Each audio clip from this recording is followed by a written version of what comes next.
১৯১২ সালের আগে আয়ারল্যান্ডের বেলফাস্টে তৈরি হচ্ছিল ইতিহাসের সবচেয়ে বড় জাহাজ টাইটানিক।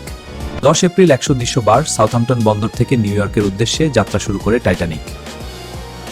ভেতরে ছিল রাজকীয় সিঁড়ি, ঝাড়বাতি আর বিলাসবহুল কক্ষ, যেন ভাসমান প্রাসাদ। আইসবার্গের শতবার্তা, কিন্তু উত্তর আটলান্টিকে বিশাল বড় ১৭টা, যা কেউ বুঝায়নি।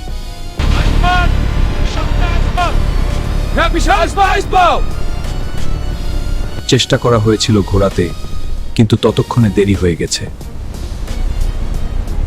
জাহাজের নিচের অংশ ফেটে পানি ঢুকতে শুরু করে, অডুবনীয় জাহাজ ডুবতে শুরু করলো।